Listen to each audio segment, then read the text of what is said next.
Hello everybody and welcome back to the channel for today's video. Today I wanted to talk to you a little bit more about love and lust, love and infatuation. And the difference between a lot of those things has to do with how a narcissist really becomes a narcissist. So let's jump in.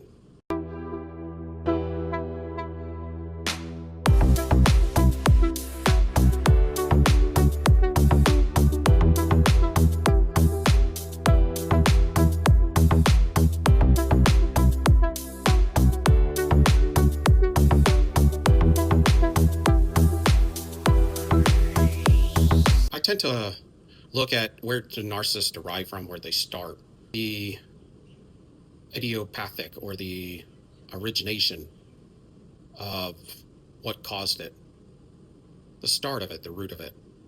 Because if you can kind of get there or start from there, that's kind of how you can get an idea to lay the groundwork with what occurred next. Or if there's a way of helping them, it would kind of give you an idea into how to help them. Be like a microscope or a looking glass, being able to see where it's sprung from so that you could see how to heal it, for instance.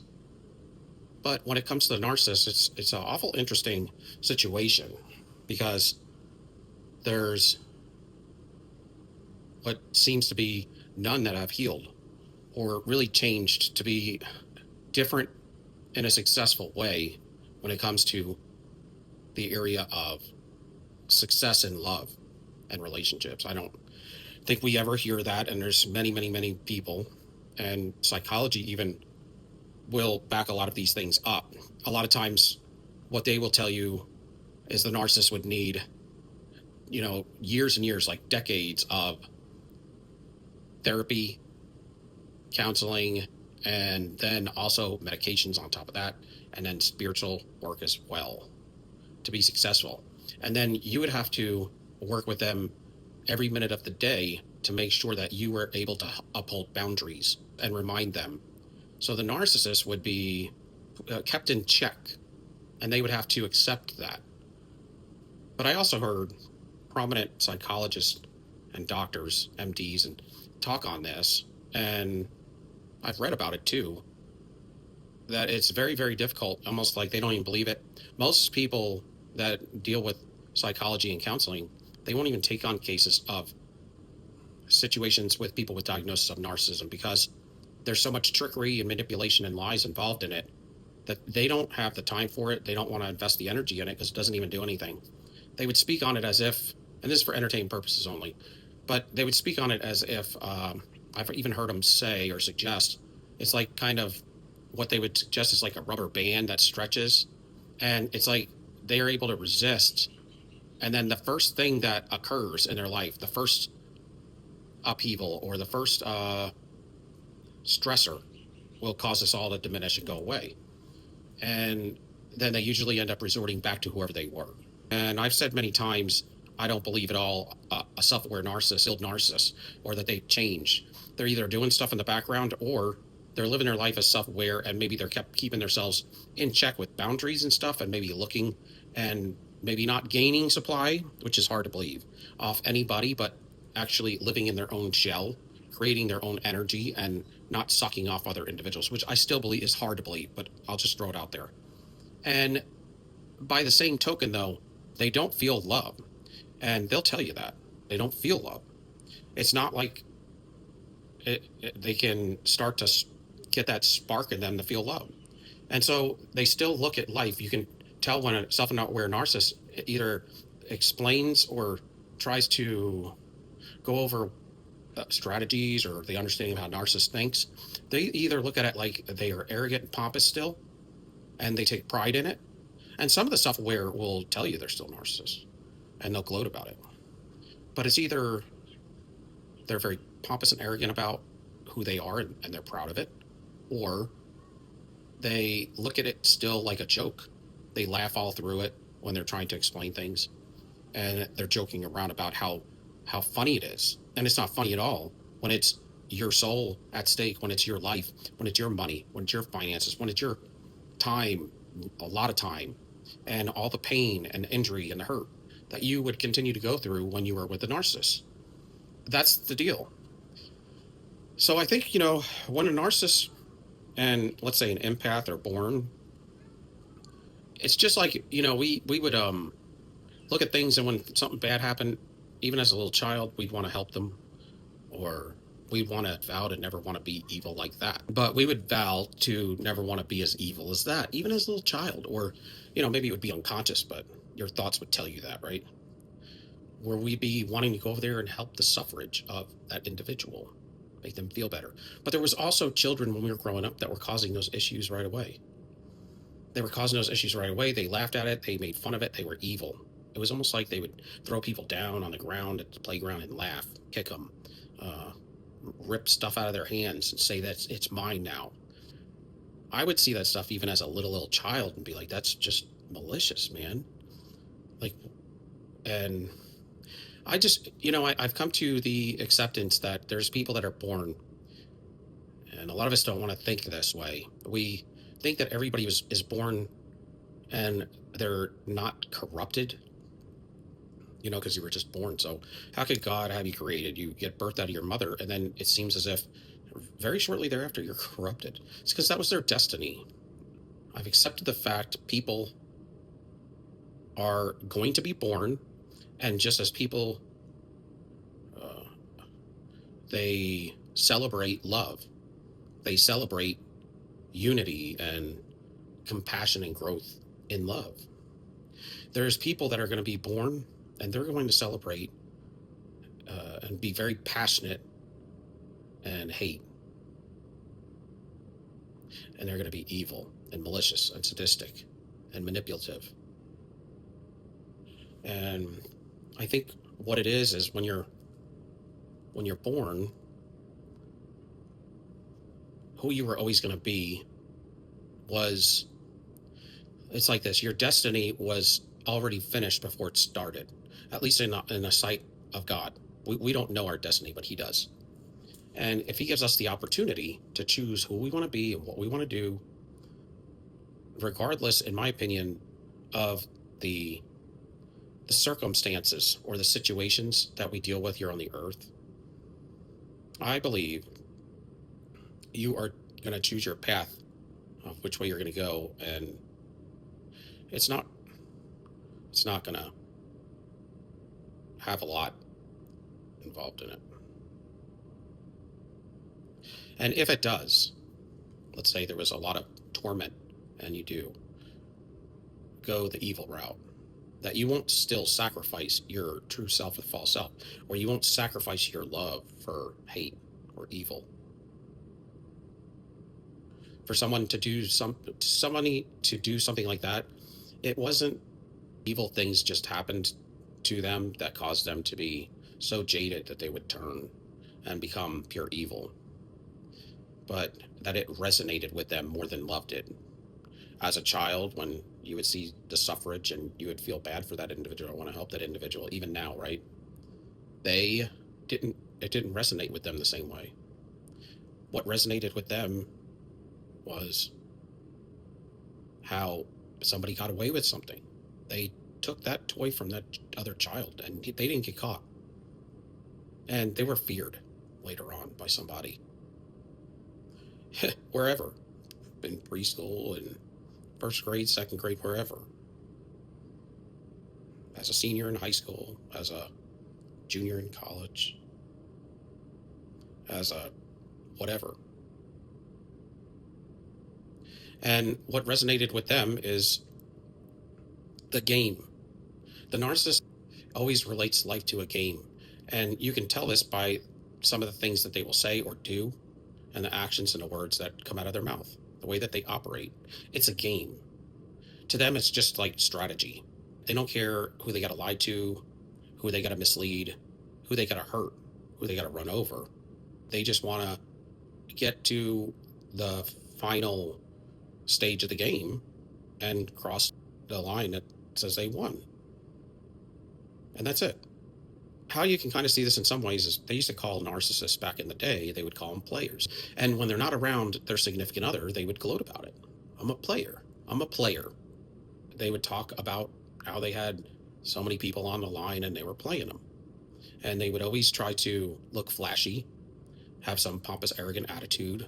They might have a bunch of jewelry on, walk with some kind of pompous swagger, like they had it all, and they wanted to be feared. They wanted to be loved, wanted to be validated. They wanted to feel like they were the the king of the group. They were all wise and smart and strategic. That they knew how to make money. That they were financially savvy, and that they had the greatest style, the greatest look, the greatest everything, and the greatest man or woman by their side. But they wanted to gloat about how they had other beautiful or good-looking men or women as backups. But they still could be trusted, you know? And really, that's not what truly truth tellers and healers and people that know the Lord don't really look at them like that at all. That's really looking at those individuals from a prehistoric mindset. They're usually tyrants. They usually have love partners in the background. They don't like any of them. They just use them. And when one of them wants to get away, they will beat them down.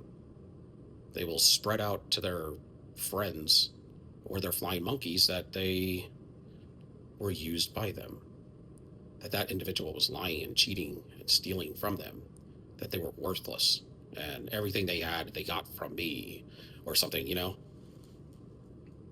And those people could end up turning into being self-made.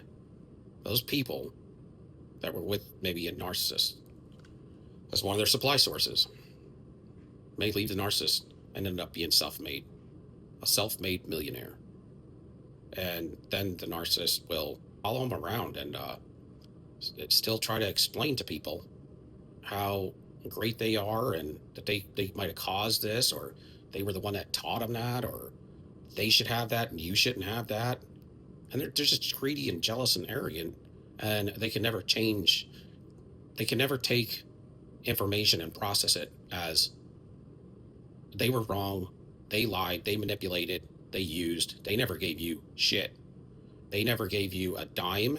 They never gave you a bit of health, a bit of any good ideas. They never gave you any good honesty or any good love. They never supported you.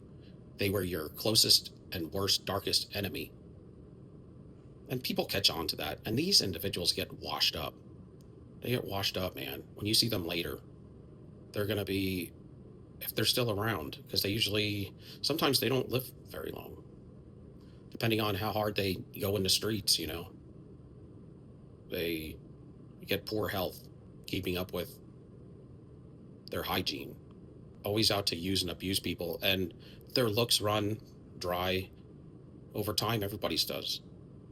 And the narcissist doesn't think about having a future and making it a savvy and an honest way for them to have something to fall back on. But they're washed up. They're washed up when you meet them, even if they do look good, because there's nothing but evil inside them, and they just chose this path. What resonated with them was the shortcut. What resonated with them was the fear or the validation, the control, the pain they could put in somebody. Getting away with something was what they were enticed by. They liked the game. The game enticed them, but it also gave them a sort of energy. They're energy vampires. They would seek energy to steal things, because not only did they want that item, but they liked the feeling that came with it. They liked the torment they put on people. It made them happy. It was the pain and the fear they put in people gave them adrenaline, a feeling of power and an energetic evil power. And they get addicted to these energies, you see. And these energies become, just like any addiction, their control over them. So they seek power and control, but those are energies. Just as love is an energy, just as peace and comfort and solitude is an energy. And when you mingle around with either dark energy or bright light energy, you're going to become that. And it's not the people. It's not, another way of putting, it's the company you keep. And if you keep scum of the earth, you'll become scum of the earth. They're a mirror image of you. Whether it's your friends, your family that aren't good for you, or your love partners, when you invest time with them, you consent to investing time with them, to listening to their garbage. And when you're listening to evil people speak all the time, you're going to get bad thoughts in your mind that are going to convince you that bad things are good. They're counsel. Anybody around you are forms of counsel, period. So you want to watch anybody that you're around. They all have influence, and they mold you. That's why the Lord would talk about He is the potter and we are the clay. Because if you let Him mold you, He will mold you into a beautiful container to hold His prosperity, His grace, His peace, His love. And you can spread it to others as a vessel for Him to use. But the narcissist has created a vessel with a big monstrous hole in it. All it does is suck, and it eats everything of goodness. Love.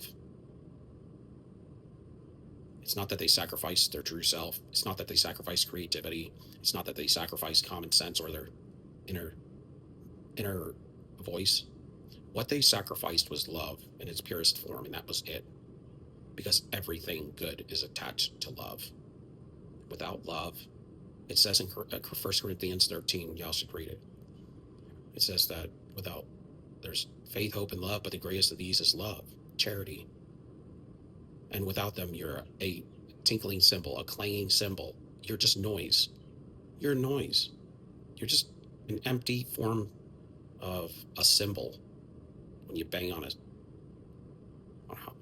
a cymbal on a drum set, it just makes this noise.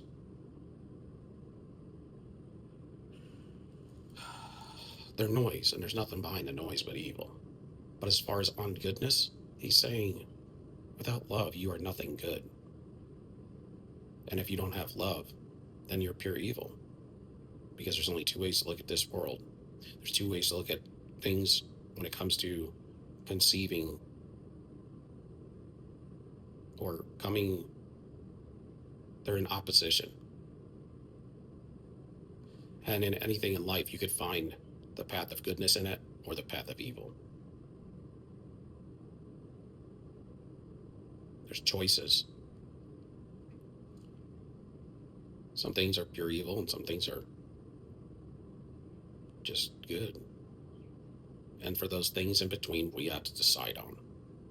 So we have two roads. Do you want to go on the road of evil, or do you want to go on the road of love? It's your choice. But with that choice comes circumstances, and that's what the narcissist hates. What comes later? They don't believe in karma or even what you sow, because they are always cloaking themselves in other people's supply energy and running away with their energy, so that the old supply source gets caught up in their karma or negative energy and has to pay for it.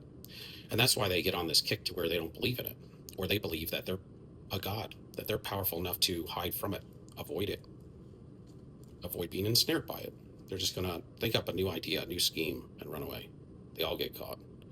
But when they work and operate that way, they get caught and get destroyed because they have so many years of back pay on karma. They're in the negative. We pay for ours on a daily basis because we don't manipulate karma or negative reaping. They pay for it all at once as a balloon that pops and lands on top of them. All the garbage that they've been doing for 20 years. And it usually puts them down. When it happens like that, it puts them down. They will never return even close to the energy vibration that you are at. Never. Because you're elevating. And as you elevate, your enemies will fall. And they know this. Love is something that lasts. It's something that you build on, you grow with. You communicate. You don't run from it, but you invest in it. And it invests in you. And it grows with you. And the person that you love will grow with you. They won't be afraid of you. They won't be concerned with you leaving because they know that you're dedicated and you are dedicated to them. And you're not going to play them. You're not going to use them You're not going to manipulate them. You're not going to be out to destroy them. But you're going to be the greatest cheerleader. And the narcissists, they ruin a lot of good people. I do believe that a lot of people get jaded, and that would be in regards to your mind, will, and emotions. Your true self doesn't change, but you can sacrifice it if you sacrifice love, and you can become a lie forever and ever. But when you don't give up on love, you can get jaded from people that are narcissists, and they can put you down paths of evil yourself, paths of destruction yourself. And you can choose to live in your mind, will, and emotions, and your ego as well, but you still have opportunity to get back to your true self, to become authentically you, just how God created you to be as best you can on this earth in this sinful nature that we are born into, and to have peace and prosperity, goodness and power in other ways, the power of love. That when you go outside, people don't fear you. They fear you if they want to come against you. They respect it. But they love you. They want to be with you because of your love, because of what you're doing, because of your passion, because of your commitment, and because of your rise. People that want to be with the narcissist are just other narcissists, or very, very injured people. Injured people, though, that aren't narcissists can always come back to the Lord, come back to their true self, because they haven't sacrificed it, or they could choose to live in their mind, will, and emotions only, and be dedicated to the 3D or the lower, and fail. But not me, y'all. I choose to love. Thank you for watching. Till next time, soldier, peace be out.